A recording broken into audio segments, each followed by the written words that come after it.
students, I welcome all of you to another class of C++ functions. കഴിഞ്ഞ കുറേ ക്ലാസ്സുകളിലായി നമ്മൾ ഫംഗ്ഷൻസിനെ പറ്റിയാണ് പഠിച്ചുകൊണ്ടിരുന്നത്. ഇന്നും നമ്മൾ ഫംഗ്ഷൻസ് കണ്ടിന്യൂ ചെയ്യുകയാണ്. കഴിഞ്ഞ ക്ലാസ്സിൽ നമ്മൾ യൂസർ ഡിഫൈൻഡ് ഫംഗ്ഷൻസ് എങ്ങനെയാണ് ഡിഫൈൻ ചെയ്യുന്നത്, അതിൻ്റെ പ്രോട്ടോടൈപ്പ് എങ്ങനെയാണ് ക്രിയേറ്റ് ചെയ്യുന്നത്, അതിൻ്റെ ആർഗ്യുമെൻറ്റുകളെ പറ്റി, ആക്ച്വൽ ആർഗ്യുമെൻറ്റ്സ്, ഫോർമൽ ആർഗ്യുമെൻറ്റ്സ് എന്നിവയെ പറ്റിയൊക്കെ നമ്മൾ കണ്ടു. ഇനി നമ്മൾ ആ ആർഗ്യുമെൻറ്റ്സിൻ്റെ ഒരു കണ്ടിന്യൂവേഷനിലേക്കാണ് കിടക്കുന്നത്. ഡിഫോൾട്ട് ആർഗ്യുമെൻറ്റ്സ് എന്ന് പറഞ്ഞാൽ എന്താണ്? Can you imagine invoking a function with a different number of arguments than the number of arguments defined inside the function? ഒരു ഫംഗ്ഷനിൽ നമ്മൾ 3 ആർഗ്യുമെന്റുകൾ ഡിഫൈൻ ചെയ്തിട്ടുണ്ടെന്ന് വിചാരിക്കാം. Can you call this function with 2 arguments or even 1 argument? Argument ഒന്നുമില്ലാതെ ഈ function call ചെയ്യാൻ പറ്റുമോ? That is possible. അതിനു വേണ്ടിയിട്ടാണ് നമ്മൾ ഡിഫോൾട്ട് ആർഗ്യുമെന്റ്സ് എന്ന് പറയുന്ന കോൺസെപ്റ്റ് യൂസ് ചെയ്യുന്നത്. ഡിഫോൾട്ട് ആർഗ്യുമെന്റ്സ് എന്ന് പറഞ്ഞാൽ ഒന്നുമില്ല, ഫംഗ്ഷൻ ഡിഫൈൻ ചെയ്യുന്ന സമയത്ത് തന്നെ ചില ആർഗ്യുമെന്റുകൾക്ക് നമ്മൾ ഡിഫോൾട്ട് ആയിട്ടുള്ള വാല്യൂസ് കൊടുക്കും. ഓക്കെ, അപ്പോൾ അങ്ങനെയുള്ള ആർഗ്യുമെന്റ്സിനെയാണ് നമ്മൾ ഡിഫോൾട്ട് ആർഗ്യുമെന്റ്സ് എന്ന് പറയുന്നത്. അപ്പോൾ ഫോർമൽ ആർഗ്യുമെന്റുകളാണ് നമ്മൾ ഡിഫോൾട്ട് ആക്കുന്നത്. ആക്ച്വൽ ആർഗ്യുമെന്റ്സ് അല്ല, formal arguments. Formal arguments default ആക്കി കഴിഞ്ഞ് കഴിഞ്ഞാൽ ആക്ച്വൽ ആർഗ്യുമെന്റ്സിന്റെ ആവശ്യം വരുന്നില്ല. പിന്നെ വേണമെങ്കിൽ നമുക്കത് ആ കോളിംഗ് സ്റ്റേറ്റ്മെന്റിൽ ഒഴിവാക്കാൻ പറ്റും എന്നുള്ളതാണ്. അപ്പോൾ ഇവിടെ നമുക്കൊരു എക്സാമ്പിൾ കാണാം. Just see an example of a function simple interest, float simple interest, P എന്ന് പറയുന്ന വേരിയബിൾ, എൻ എന്ന് പറയുന്ന വേരിയബിൾ, ആർ എന്ന് പറയുന്ന വേരിയബിൾ, 3 ആർഗ്യുമെന്റ്സ് ഉപയോഗിക്കുന്ന ഒരു ഫംഗ്ഷൻ. ഇതിലെ മൂന്നാമത്തെ argument r is equal to 10.0 എന്ന് ഇനീഷ്യലൈസ് ചെയ്തിട്ടുണ്ട്, അല്ലെങ്കിൽ ഡിഫോൾട്ട് ആയിട്ടുള്ള വാല്യൂ കൊടുത്തിട്ടുണ്ട്. ഫംഗ്ഷൻ ഡിഫൈൻ ചെയ്തിട്ട് ഫംഗ്ഷൻ അതിന്റെ സിമ്പിൾ ഇൻട്രസ്റ്റ് കാൽക്കുലേറ്റ് ചെയ്യുന്നു, അത് റിട്ടേൺ ചെയ്യുന്നു. ഇനി കോളിംഗ് സ്റ്റേറ്റ്മെന്റിലേക്ക് വരും. Main ഫംഗ്ഷനകത്ത് 2 calling സ്റ്റേറ്റ്മെന്റുകളുണ്ട്. 2 രീതിയിൽ ആ ഫംഗ്ഷനെ ഞാൻ ഇൻവോക്ക് ചെയ്യുന്നതായിട്ട് ഇവിടെ നിങ്ങൾക്ക് കാണാം. ഒന്നാമത്തെ S1 is equal to simple interest 5000, 2, 8. അവിടെ 3 ആർഗ്യുമെന്റ് വെച്ചിട്ടാണ് ഫംഗ്ഷൻ കോൾ ചെയ്തിരിക്കുന്നത്. നമുക്കറിയാം ഡെഫിനിഷനിൽ 3 ആർഗ്യുമെന്റ് ഉണ്ട്.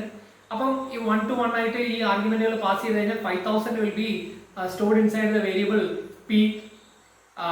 അതുപോലെ തന്നെ 2 എന്ന് പറയുന്ന value will be stored inside the variable n, and the last value 8 will be stored inside the variable 10 r. Okay, അപ്പം 3 വാല്യൂസും ആ ഫംഗ്ഷനിലേക്ക് പാസ് ചെയ്യപ്പെടുന്നു. ആ വാല്യൂസ് ഉപയോഗിച്ചുകൊണ്ട് ഫംഗ്ഷൻ സിമ്പിൾ ഇൻട്രസ്റ്റ് കാൽക്കുലേറ്റ് ചെയ്യുന്നു. Now suppose, see the next calling statement, simple interest 10,000, 5. What happens here? ഇവിടെ p എന്ന് പറയുന്ന വേരിയബിളിലേക്ക് 10,000 കോപ്പി ചെയ്യുന്നുണ്ട്. അതുപോലെ തന്നെ 5 എന്ന് പറയുന്ന value n, number of years n എന്ന് പറയുന്ന വേരിയബിളിലേക്ക് കോപ്പി ചെയ്യുന്നുണ്ട്. And we are not sending any value to the variable r. ഇവിടെ ഈ r എന്ന് പറയുന്ന വേരിയബിളിന് 10.0 എന്ന് പറയുന്ന വാല്യൂ നമ്മൾ ഡിഫോൾട്ട് ആയിട്ട് കൊടുത്തിട്ടുള്ളത് കൊണ്ട് ആ വാല്യൂ ഉപയോഗിച്ചുകൊണ്ട് കാൽക്കുലേഷൻ പെർഫോം ചെയ്യും. അപ്പോൾ നമ്മൾ പാസ് ചെയ്യുന്നില്ലെങ്കിൽ ആ ഡിഫോൾട്ട് വാല്യൂ ഉപയോഗിക്കപ്പെടുന്നു. പാസ് ചെയ്തെങ്കിലോ, അപ്പോൾ അതിനെ ആ ഡിഫോൾട്ട് വാല്യൂവിനെ ഓവർ റൈഡ് ചെയ്തുകൊണ്ട് നമ്മൾ പാസ് ചെയ്ത വാല്യൂ യൂസ് ചെയ്യുകയും ചെയ്യുന്നു. ഇതാണ് ഡിഫോൾട്ട് ആർഗ്യുമെന്റ്സിന്റെ ഉപയോഗം എന്ന് പറയുന്നത്. അപ്പോൾ നമ്മൾ ഇങ്ങനെ ഡിഫോൾട്ട് ആർഗ്യുമെന്റ്സ് സെറ്റ് ചെയ്യുമ്പോൾ ഒരു കാര്യം പ്രത്യേകം ശ്രദ്ധിക്കാനുള്ളത്, ലാസ്റ്റ് വാല്യൂവിൽ നിന്ന് ലാസ്റ്റ് ആർഗ്യുമെന്റ് ആയിരിക്കണം ആദ്യം ഡിഫോൾട്ട് ആക്കുന്നത്. അങ്ങനെ ലാസ്റ്റ് ആർഗ്യുമെന്റ് ഡിഫോൾട്ട് ആക്കിയതിനു ശേഷം മാത്രമേ അതിന് മുമ്പിലുള്ള വാല്യൂ ഡിഫോൾട്ട് ആക്കാൻ പറ്റുള്ളൂ. അപ്പൊ എന്ന് പറഞ്ഞു കഴിഞ്ഞാൽ default value should be given from the right most argument. Suppose there are 3 arguments here. അപ്പോൾ തേർഡ് ആർഗ്യുമെന്റ് ഡിഫോൾട്ട് ആക്കിയതിനു ശേഷം മാത്രമേ, മൂന്നാമത്തെ ആർഗ്യുമെന്റ് ഡിഫോൾട്ട് ആക്കിയതിനു ശേഷം മാത്രമേ രണ്ടാമത്തെ ആർഗ്യുമെന്റ് ഡിഫോൾട്ട് ആക്കാൻ പാടുള്ളൂ എന്നുള്ള ഒരു റൂൾ ഉണ്ട്. അപ്പോൾ ആ നിയമം ഫോളോ ചെയ്തുകൊണ്ട് n is equal to 2 നമുക്ക് ഡിഫോൾട്ട് ആയിട്ട് വാല്യൂ കൊടുക്കാൻ പറ്റത്തില്ല without giving r is equal to some value. അപ്പോൾ r വാല്യൂ കൊടുത്തതിന് ശേഷം മാത്രമാണ് ആ ഫംഗ്ഷനിൽ നമുക്ക് n ന് ഡിഫോൾട്ട് വാല്യൂ കൊടുക്കാൻ പറ്റും. ഇത് നമുക്ക് വേറൊരു കേസും കൂടെ നോക്കാനുണ്ട്. ഈ ഫോർമൽ ആർഗ്യുമെന്റ്സ് എന്ന് പറയുന്നത് ഇപ്പം മനസ്സിലായില്ല എന്താണെന്നുള്ളത്. അതായത് ഒരു ഡിഫോൾട്ട് വാല്യൂ ഉള്ള ഫോർമൽ ആർഗ്യുമെന്റ്സിന് പറഞ്ഞ പേരാണ് ഡിഫോൾട്ട് ആർഗ്യുമെന്റ്സ്. ഇനി സപ്പോസ് നമ്മൾ ഈ ഫംഗ്ഷൻസ് നമുക്ക് എവിടെ വേണമെങ്കിലും ഡിഫൈൻ ചെയ്യാമെന്ന് പറഞ്ഞു. മെയിൻ ഫംഗ്ഷന് മുകളിൽ വേണമെങ്കിൽ ഡിഫൈൻ ചെയ്യാം, മെയിൻ ഫംഗ്ഷന് ശേഷം വേണമെങ്കിൽ ഡിഫൈൻ ചെയ്യാമെന്ന് പറഞ്ഞു. മെയിൻ ഫംഗ്ഷന് ശേഷമാണ് ഡിഫൈൻ ചെയ്യുന്നതെങ്കിൽ നമ്മൾ ഫംഗ്ഷൻ പ്രോട്ടോടൈപ്പ് കൊടുക്കണം എന്നൊക്കെ പഠിച്ചിട്ടുണ്ട്. അപ്പോൾ ഇവിടെ ഡിഫോൾട്ട് ആർഗ്യുമെന്റ്സ് കൊടുക്കുമ്പോൾ ഈ രീതിയിലാണ് നമ്മൾ കൊടുക്കുന്നതെങ്കിൽ, അല്ലെങ്കിൽ ഫംഗ്ഷൻസ് മെയിൻ ഫംഗ്ഷന് ശേഷമാണ് ഡിഫൈൻ ചെയ്യുന്നതെങ്കിൽ ചെറിയൊരു വ്യത്യാസമുണ്ട്. അവിടെ ഡിഫോൾട്ട് ആർഗ്യുമെന്റ് കൊടുക്കേണ്ടത് ഫംഗ്ഷൻ പ്രോട്ടോടൈപ്പിലാണ്. ഫംഗ്ഷൻ പ്രോട്ടോടൈപ്പിൽ വേണം ഡിഫോൾട്ട് ആർഗ്യുമെന്റ് കൊടുക്കാൻ വേണ്ടിയിട്ട്. അല്ലെങ്കിൽ നമുക്ക് ഈ argument mismatch, number of arguments pass ചെയ്യുന്ന മിസ്മാച്ച് ചെയ്യുന്നു എന്നുള്ളൊക്കെ ഉള്ള ഒരു എറർ സാധാരണ കിട്ടാൻ സാധ്യതയുണ്ട്. അപ്പോൾ ഇവിടെ നമ്മൾ നോക്കുക, നിങ്ങൾ ആ ഒരു പ്രോട്ടോടൈപ്പിൽ നോക്കുക, അവിടെയാണ് സിമ്പിൾ ഇൻട്രസ്റ്റിന് ആർ എന്ന് പറയുന്ന വാല്യൂവിന് ഡിഫോൾട്ട് വാല്യൂ കൊടുത്തിരിക്കുന്നത്. ആർ ഇസ് ഈക്വൽ ടു 10.0 എന്ന് കൊടുത്തിരിക്കുന്നത്.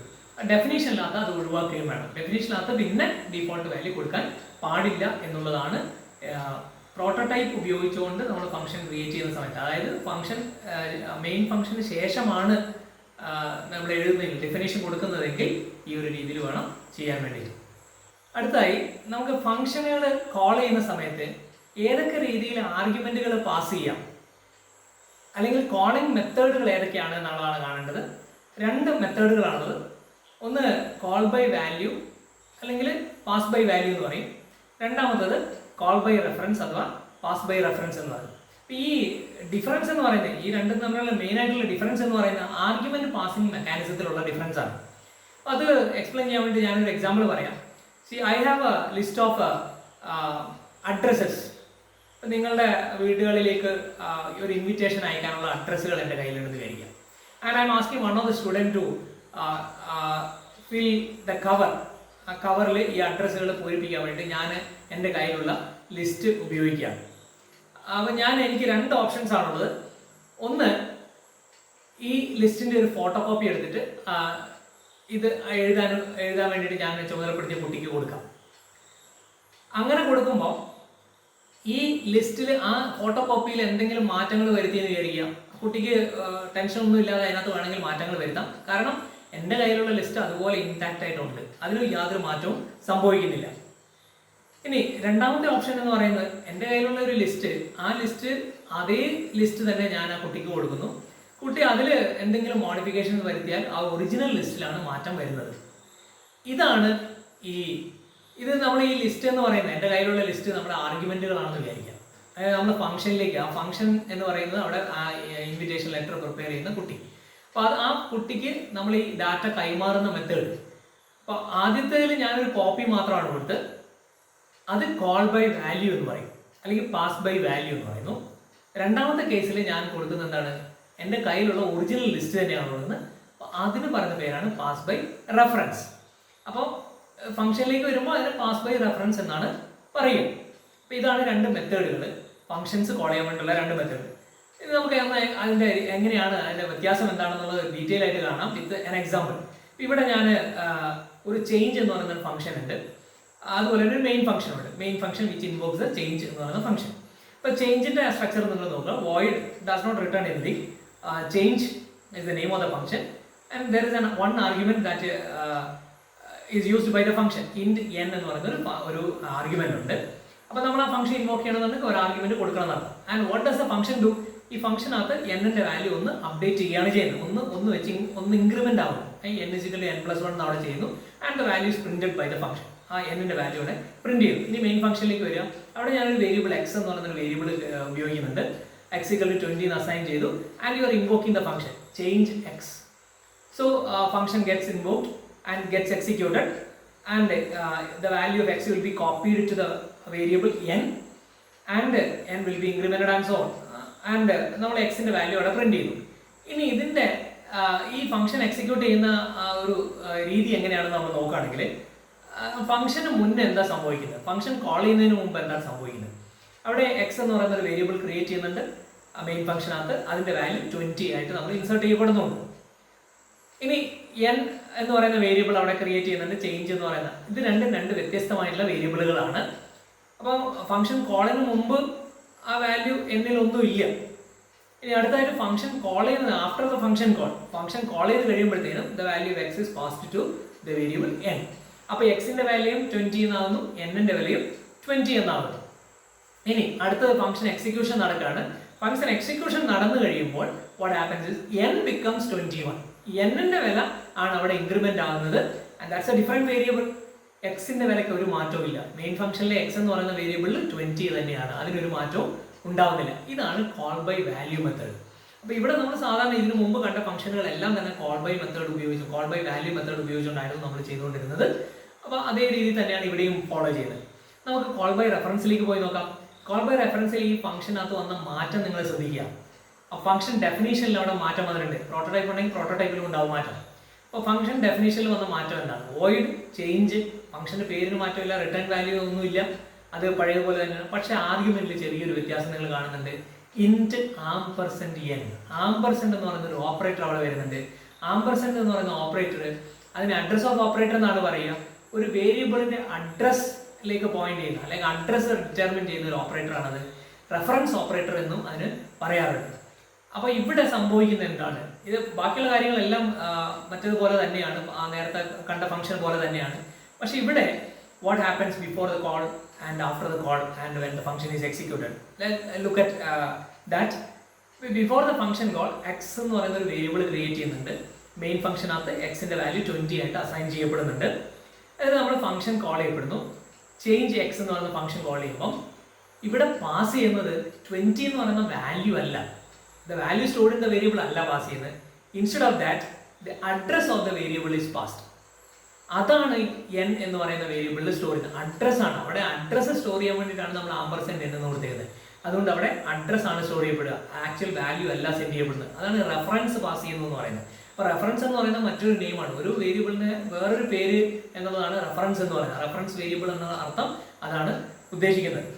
അപ്പോൾ ഇനി എന്താ സംഭവിക്കുക? ആഫ്റ്റർ ദ ഫംഗ്ഷൻ കോൾ എന്ത് സംഭവിക്കും? ഈ എൻ എന്ന് പറയുന്ന ഒരു വേരിയബിൾ അവിടെ ക്രിയേറ്റ് ചെയ്തു. But that is nothing but x itself.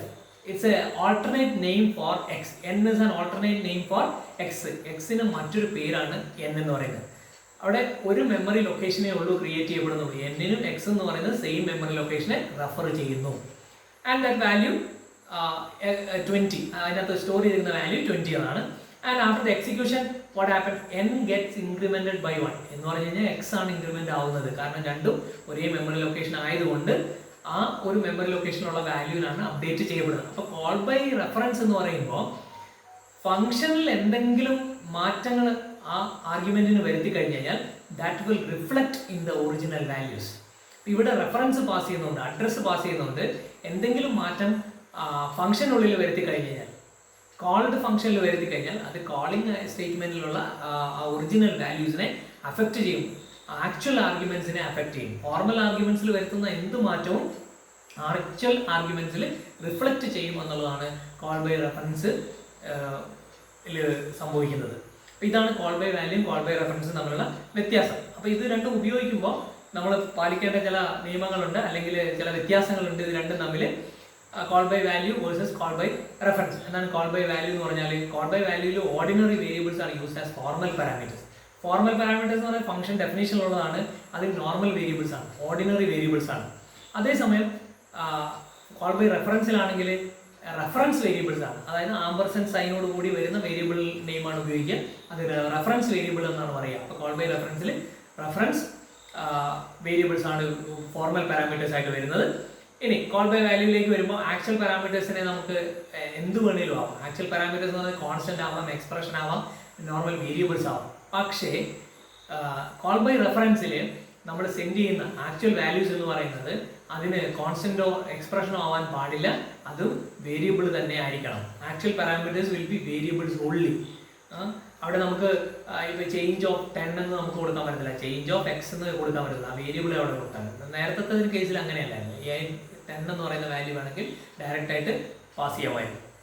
ഇനി മൂന്നാമത്തെ ഡിഫറൻസ് എന്ന് പറയുന്നത് വരുന്ന മാറ്റത്തിലാണ്, വേരിയബിൾസിൽ ഉണ്ടാകുന്ന ചേഞ്ച് എങ്ങനെ റിഫ്ലക്ട് ചെയ്യുന്നു. കോൾ ബൈ വാല്യൂലാണെങ്കിൽ the modification in the formal parameters will not reflect in the actual variables or actual parameters. But in the case of call by reference, the changes made in the formal arguments do reflect in the actual arguments. And last difference എന്ന് പറയുന്നത് നമ്മൾ നേരത്തെ കണ്ടതാണ്, exclusive memory locations will be created for formal and actual parameters, whereas in the case of call by reference, memory location or memory is shared by both arguments, both formal arguments and actual arguments. These are the differences between call by value and call by reference. So if you want to make the changes reflect in the actual values, you should use call by reference method. And if that change does not reflect in the actual parameters, you can use the call by value method. Okay, the next thing is, depending upon where you place your functions and variables, these variables and functions can be categorized into two. One is local variables or functions, the other one is global variables and functions. Local variables and functions എന്ന് പറഞ്ഞാൽ these variables and functions are declared inside within a block or another function. ഒരു ഫംഗ്ഷനിലോ ഒരു ബ്ലോക്കിലോ declare ചെയ്യുന്ന വേരിയബിളുകളോ ഫംഗ്ഷനുകളെയാണ് നമ്മൾ local function എന്ന് പറയുന്നത്. And they can be used only within the function in which it is declared. അത് declare ചെയ്യുന്ന ഫംഗ്ഷനിൽ മാത്രമേ നമുക്ക് അതിനെ ഉപയോഗിക്കാൻ പറ്റുള്ളൂ. എന്ന് പറഞ്ഞാൽ അതിന്റെ scope is limited to that function in which it is defined, it is declared. Okay, അതാണ് ലോക്കൽ വേരിയബിൾസ് അഥവാ ഗ്ലോബൽ വേരിയബിൾസ്, ലോക്കൽ വേരിയബിൾസ് അഥവാ ലോക്കൽ ഫംഗ്ഷൻസ് എന്ന് പറയുന്നത്. ഇനി global functions and global variables എന്ന് പറഞ്ഞാൽ they are declared outside every function. എല്ലാ ഫംഗ്ഷന്റെയും പുറത്ത് ഡിക്ലെയർ ചെയ്യുന്ന വേരിയബിളുകളും ഫംഗ്ഷനുകളുമാണ് ഗ്ലോബൽ ഫംഗ്ഷൻസ് അല്ലെങ്കിൽ ഗ്ലോബൽ വേരിയബിൾസ് എന്ന് പറയുന്നത്. And this can be use throughout your program. നമ്മുടെ പ്രോഗ്രാമിൽ ഉടനീളം അല്ലെങ്കിൽ പ്രോഗ്രാമിൽ മുഴുവൻ അതിന് സ്കോപ്പ് ഉണ്ട്, അതിന് വിസിബിലിറ്റി ഉണ്ട്, അതിന് ലൈഫ് ഉണ്ട് എന്നാണ്. അപ്പോൾ ഇതാണ് രണ്ട് type variables and functions depending upon where you define it, where you declare it. Okay, to explain this, we will take an example. Some of these variables and functions are global and the others are local, and I have given indications for each of them. അപ്പോൾ ഇതിൽ test എന്ന് പറയുന്നൊരു function ഉണ്ട്, cube എന്ന് പറയുന്നൊരു function ഉണ്ട്. ഇപ്പോൾ ഈ ടെസ്റ്റ് എന്ന് പറയുന്ന ഒരു ഗ്ലോബൽ ഫംഗ്ഷനാണ്. അതുപോലെ തന്നെ ഈ CB എന്ന് പറയുന്നൊരു വേരിയബിൾ ഡിക്ലെയർ ചെയ്തിട്ടുണ്ട്. അത് header file name space declaration തൊട്ട് താഴെ കൊടുത്തിരിക്കുന്നത്. മെയിൻ ഫംഗ്ഷൻ്റെ പുറത്താണ്, എല്ലാ ഫംഗ്ഷനുകളുടെയും പുറത്താണ് CB എന്ന് പറയുന്നത്. അപ്പോൾ what is that? It is A global variable. Test എന്ന് പറയുന്നത് ഗ്ലോബൽ ഫംഗ്ഷനാണ്. ഈ ടെസ്റ്റിനുള്ളിൽ നമ്മളൊരു ഫംഗ്ഷൻ ഡിക്ലെയർ ചെയ്തത് ഇൻഡ് ക്യൂബ് ഇന്ത്യ, ആ ഒരു ഫംഗ്ഷൻ അവിടെയാണ് ഡിക്ലെയർ ചെയ്യുന്നത്. അപ്പോൾ അത് ആ ടെസ്റ്റിനകത്ത് മാത്രമേ അത് ഉപയോഗിക്കാൻ പറ്റുള്ളൂ എന്നാണ് അതിൻ്റെ അർത്ഥം. അപ്പോൾ അതൊരു ലോക്കൽ ഫംഗ്ഷനാണ്. അപ്പോൾ നിങ്ങൾ CB is equal two cube of X എന്ന് പറഞ്ഞു കഴിഞ്ഞാൽ അത് ഇൻവാലിഡ് ആയിട്ടുള്ള ഒരു കോളാണ്. കാരണം ഈ എക്സ് എന്ന് പറയുന്ന ഒരു വേരിയബിൾ അവിടെ എവിടെയെങ്കിലും ഡിഫൈൻ ചെയ്തിട്ടുണ്ടോ, ഡിക്ലെയർ ചെയ്തിട്ടുണ്ടോ? ഇല്ല. ഇൻഡ് ടെസ്റ്റ് എന്ന് പറയുന്ന ഫംഗ്ഷനകത്ത് ഇല്ല. വോയിഡ് ടെസ്റ്റ് എന്നാണ് ഫംഗ്ഷൻ, ആ ഫംഗ്ഷനകത്ത് എക്സ് എന്ന് പറയുന്ന വേരിയബിൾ ഡിക്ലെയർ ചെയ്തിട്ടില്ല. അത് എല്ലാ ഫംഗ്ഷനെയും പുറത്തും അങ്ങനെ ഒരു വേരിയബിൾ ഡിക്ലെയർ ചെയ്തിട്ട്, അപ്പോൾ എക്സ് എന്ന് പറയുന്നത് അൺഡിഫൈൻഡ് ആണ്, അല്ലെങ്കിൽ അത് ഡിഫൈൻ ചെയ്തിട്ടില്ല ഈ ടെസ്റ്റിന്റെ സ്കോപ്പിനുള്ളിൽ. അതുകൊണ്ട് ആ ഒരു ഇൻവാലിഡ് കോളാണ്. അപ്പോൾ എക്സ് നമുക്ക് അവിടെ ഉപയോഗിക്കാൻ പറ്റത്തില്ല. നമ്മൾ വേരിയബിൾ ഒരെണ്ണം ഡിക്ലെയർ ചെയ്തിട്ട് വേണം അവിടെ ഉപയോഗിക്കാൻ വേണ്ടിയിട്ട്. COut CB there is no problem. കാരണം CB എന്ന് പറയുന്ന ഒരു ഗ്ലോബൽ വേരിയബിൾ ആയതുകൊണ്ട് അവിടെ വേണമെങ്കിൽ നമുക്കത് റെഫർ ചെയ്യാൻ പറ്റും. ഇനി മെയിൻ ഫംഗ്ഷനിലേക്ക് വന്നു കഴിഞ്ഞാൽ x ഈക്വൽ ടു 5 എന്ന് പറയുന്ന ഒരു വേരിയബിൾ ഉണ്ട്. അത് ഒരു ലോക്കൽ വേരിയബിളാണ്. അതായത് മെയിൻ ഫംഗ്ഷനകത്ത് മാത്രമേ അതിന് വിസിബിലിറ്റി ഉള്ളൂ, അതിന് സ്കോപ്പ് ആൻഡ് ലൈഫ് ടൈം ഉള്ളൂ. അപ്പോൾ മെയിൻ ഫംഗ്ഷൻ തീരുന്നതോടുകൂടി അതിൻ്റെ മെമ്മറി റിലീസ് ചെയ്യും. അപ്പോൾ അതുകൊണ്ട് ആ മെയിൻ ഫംഗ്ഷനകത്ത് മാത്രം ഉപയോഗിക്കാൻ പറ്റുന്ന ഒരു വേരിയബിളാണ്. ടെസ്റ്റ് എന്ന് പറയുന്ന ഒരു ഫംഗ്ഷൻ നമ്മൾ അവിടെ കോൾ ചെയ്തിട്ടുണ്ട്. അത് കോൾ ചെയ്യുന്നതിന് കുഴപ്പമില്ല, കാരണം അത് മെയിൻ ഫംഗ്ഷനൊക്കെ പുറത്ത് ഡിഫൈൻ ചെയ്തിരിക്കുന്ന ഒരു ഫംഗ്ഷനാണ്. ആദ്യമേ തന്നെ ഡിഫൈൻ ചെയ്തിട്ടുണ്ട്. അതുകൊണ്ട് ഒരു ഗ്ലോബൽ ഫംഗ്ഷനാണ്. It can be invoke from anywhere. പ്രോഗ്രാമിനുള്ളിൽ എവിടെ വന്ന് വേണമെങ്കിലും അത് ഇൻവോക്ക് ചെയ്യാൻ പറ്റും. അപ്പോൾ വാലിഡ് ആണ്. CB equal cube of X അത് ഇൻവാലിഡ് ആണ്. കാരണം എന്താ, ക്യൂബ് എന്ന് പറയുന്ന മെയിൻ ഫംഗ്ഷനകത്ത് ഉപയോഗിക്കാൻ പറ്റുന്ന ഒരു ഫംഗ്ഷൻ അല്ല. അത് ഡിഫൈൻ ചെയ്തിരിക്കുന്നത്, ഡിക്ലെയർ ചെയ്തിരിക്കുന്നത് എവിടെയാണ്? ടെസ്റ്റ് എന്ന് പറയുന്ന ഫംഗ്ഷൻ്റെ ഉള്ളിൽ മാത്രമാണ് അത് ഡിക്ലെയർ ചെയ്തിരിക്കുന്നത്. അപ്പോൾ അതിനകത്ത് മാത്രമേ അത് കോൾ ചെയ്യാൻ പറ്റുള്ളൂ. അപ്പോൾ അതൊരു ഇൻവാലിഡ് ആയിട്ടുള്ള കോളാണ്. COut CB statement there is no problem, അത് ഒരു വാലിഡ് ആയിട്ടുള്ള സ്റ്റേറ്റ്മെൻ്റ് ആണ്. താഴെ വരുമ്പോൾ ക്യൂബ് എന്ന് പറയുന്നൊരു ഫംഗ്ഷൻ ഉണ്ട്. അതിൽ ആ n എന്ന് പറയുന്ന ഒരു ആർഗ്യുമെൻറ്റ്, അതിനൊരു ആർഗ്യുമെൻ്റ് ഉണ്ട്. ആ ആർഗ്യുമെൻറ്റ് ഒരു ലോക്കൽ വേരിയബിളാണ്. കാരണം n എന്ന് പറയുന്നത് ആ വേരിയബിൾ എവിടെ മാത്രമേ പറ്റുള്ളൂ, ഉപയോഗിക്കാൻ പറ്റുള്ളൂ? ക്യൂബ് എന്ന് പറയുന്ന ഫംഗ്ഷൻ്റെ ഉള്ളിൽ മാത്രമേ ഉപയോഗിക്കാൻ പറ്റുള്ളൂ. ഇൻറ്റ് വാൽ എന്ന് പറയുന്ന ഒരു വേരിയബിൾ വേറെ ഡിക്ലെയർ ചെയ്തിട്ടുണ്ട്. അതിലേക്ക് നമ്മൾ n കാൽക്കുലേറ്റ് ചെയ്തിട്ട് അസൈൻ ചെയ്യുന്നുണ്ട്. അപ്പോൾ വാൽ എന്ന് പറയുന്നത് ഒരു ലോക്കൽ വേരിയബിൾ ആണ്. It cannot be used anywhere else. വേറൊരു ഫംഗ്ഷനിലും അത് ഉപയോഗിക്കാൻ പറ്റത്തില്ല. അതൊരു ലോക്കൽ വേരിയബിൾ ആണ്. അത് നമ്മൾ റിട്ടേൺ ചെയ്യുന്നു, അതിൻ്റെ വാല്യൂ ആണ് റിട്ടേൺ ആവുന്നത്. അപ്പോൾ വേരിയബിൾ അതേപടി പോകുകയല്ലെങ്കിൽ വാല്യൂ എന്താണോ ഉള്ളത് അതാണ് റിട്ടേൺ ചെയ്യുന്നത്. That will be stored into a variable from where this cube of x or cube function is called. അപ്പോൾ ഇതാണ് നമുക്ക് സ്കോപ്പും ലൈഫ് ടൈമും എക്സ്പ്ലെയിൻ ചെയ്യാൻ പറ്റിയ ഒരു പ്രോഗ്രാമാണിത്. ഇതിൽ ഗ്ലോബൽ വേരിയബിളുകളുണ്ട്, ഗ്ലോബൽ ഫംഗ്ഷനുകളുണ്ട്, ലോക്കൽ വേരിയബിളുകളുണ്ട്, ലോക്കൽ ഫംഗ്ഷൻ ഉണ്ട്. അപ്പോൾ ഇതിൻ്റെ ഡിഫറൻസ് നമുക്ക് മനസ്സിലാക്കാൻ വേണ്ടിയിട്ട് will go back to the textbook. Variables അതിൻ്റെ സ്കോപ്പ് ആൻഡ് ലൈഫ്, വേരിയബിൾസിൻ്റെ ആണെങ്കിൽ ലോക്കൽ വേരിയബിൾ ആണെങ്കിൽ declared within the function or in a block of statements. And global വേരിയബിളുകൾ എവിടെയാണ് ഡിക്ലെയർ ചെയ്യുന്നത്? Outside of the function. ഇനി ലോക്കൽ വേരിയബിൾ എവിടെയാണ് available ആകുന്നത്? It's available only within the function or block in which it is declared. Global variables are available throughout the program, available to all the functions in the program. Then memory allocation എങ്ങനെയാണ്? Local variable ആണെങ്കിൽ ആ block start ചെയ്യുമ്പോഴാണ് memory allocate ചെയ്യപ്പെടുന്നത്. Block തീരുമ്പോൾ memory release ചെയ്യുകയും ചെയ്യുന്നു. Memory is allocated when the function or block is active and freed when the execution of the function or block is completed. And memory allocation for a global variable is അത് before the execution of the program starts. ആ program തുടങ്ങുന്നതിന് മുമ്പ്, just before the program starts, അതാണ് അവിടെയാണ് start ചെയ്യുന്നതിന് മുമ്പ് memory create ചെയ്യപ്പെടുകയും program stop ചെയ്യുമ്പോൾ, എക്സിക്യൂഷൻ സ്റ്റോപ്പ് ചെയ്യുമ്പോൾ അതിൻ്റെ മെമ്മറി റിലീസ് ചെയ്യുകയും ചെയ്യപ്പെടുന്നു. ഇതാണ് with variables. And with functions, local functions declared within a function or block of statements and defined immediately after the calling function. ആ calling function തൊട്ട് താഴെയായിട്ട് അത് ഡിഫൈൻ ചെയ്തിട്ടുണ്ടാവും. പിന്നെ ഗ്ലോബൽ ഫംഗ്ഷൻ ആണെങ്കിൽ it is defined outside or declared outside all the other functions. Definition താഴോട്ടാണ് വരുന്നതെങ്കിൽ declaration മുകളിലുണ്ടാവണം, ഏറ്റവും മുകളിലായിട്ടുണ്ടാവണം. ഇനി ഡെഫിനേഷൻ അല്ലെങ്കിൽ ഏറ്റവും മുകളിലായിട്ടുണ്ടാവണം, ഇതിന് ഡിക്ലറേഷൻ്റെ ആവശ്യം ഇല്ല. പിന്നെ ആക്സസിബിലിറ്റി എന്ന് പറയുന്നത് ലോക്കൽ ഫംഗ്ഷനുകളാണെങ്കിൽ only within that function or block, എവിടെയാണോ ഡിഫൈൻ ചെയ്തിരിക്കുന്നത്, ഡിക്ലെയർ ചെയ്തിരിക്കുന്നത് അതിൻ്റെ ഉള്ളിൽ മാത്രം. Global function accessible by all functions in the program. അപ്പോൾ ഏത് ഫംഗ്ഷനും ആണെങ്കിലും ഈ ഗ്ലോബൽ ഫംഗ്ഷനെ ഇൻവോക്ക് ചെയ്യാം, കോൾ ചെയ്യാം എന്നാണ്. ഇതാണ് ഡിഫറൻസ് എന്ന് പറയുന്നത്. അപ്പം ഈ ഫംഗ്ഷനുകളെ കുറിച്ച് നമ്മൾ ഇത്രയും കാര്യങ്ങളാണ് മനസ്സിലാക്കുന്നത്. അപ്പോൾ ഇന്നത്തെ ക്ലാസ്സിൽ നമ്മൾ ഡിഫോൾട്ട് ആർഗ്യുമെന്റുകളെ കുറിച്ച് കണ്ടു, call by reference and call by value കണ്ടു, അതിൻ്റെ ഡിഫറൻസ് കണ്ടു, അതുപോലെ തന്നെ scope and life time of variables and functions കണ്ടു. ഏകദേശം നമുക്ക് ഫംഗ്ഷൻസിനെ കുറിച്ച് മനസ്സിലാക്കേണ്ട കാര്യങ്ങളൊക്കെ ആയി. ഇനി അടുത്തൊരു ക്ലാസ്സിൽ നമുക്ക് പുതിയൊരു ടോപ്പിക്കുമായിട്ട് കാണാം. Thank you very much.